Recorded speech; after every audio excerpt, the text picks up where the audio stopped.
अस्सलाम वालेकुम वीवर्स, कहिड़ा हाल आहिनि दोस्तों। उम्मीद था करियूं तव्हां सभु ख़ुशि हूंदो, शाद आबाद हूंदो।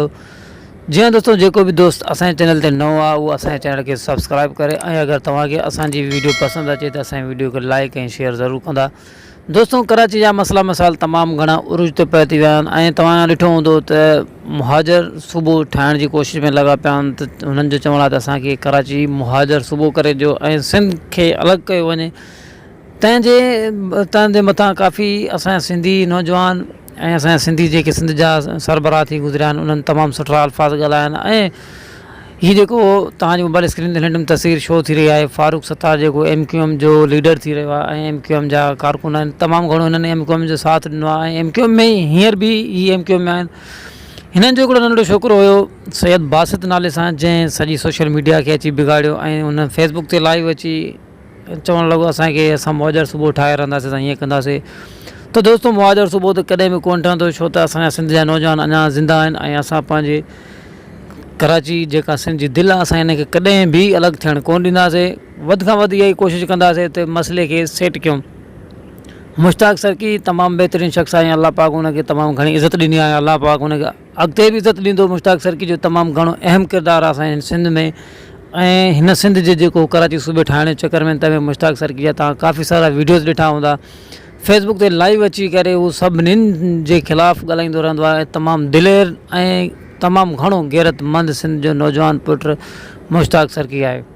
दोस्तों, कराची सूबो त कॾहिं बि असां हिननि खे कोन ॾींदासीं ठाहिण ऐं अगरि सूबो ठहियो बि त तमामु घणो गंद थींदो, छो त असांजा सिंध जा काफ़ी नौजवान गैरतमंद जेके असांजा सिंधी आहिनि उहे कॾहिं बि इहो कमु हिननि खे करणु न ॾींदा।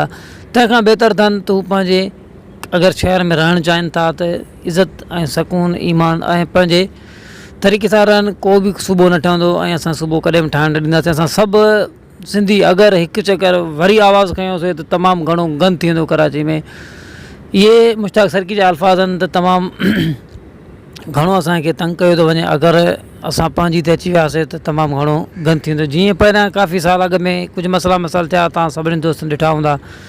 ते असांजी तव्हां सभिनी दोस्तनि सां अपील आहे, सो महिरबानी करे पाण में ॿधी करे ऐं इकठा थी रहियो त जीअं कंहिं बि दुश्मन खे, कंहिं बि अहिड़े माण्हू खे अहिड़ो को मौक़ो न ॾियो जो हू का अहिड़ी ॻाल्हि करे या हू कराची खे सूबो बणाइण में कामयाबु थी वञनि।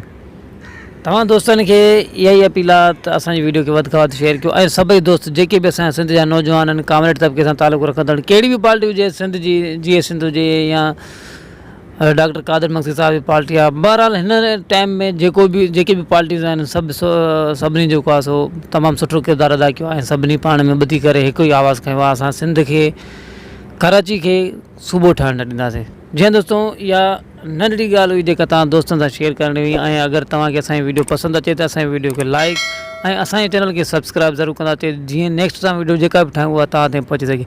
ठीकु आहे दोस्तों, अगली वीडियो ते ॾींदा असांखे इजाज़त। दुआ में यादि। अल्लाह हाफ़िज़।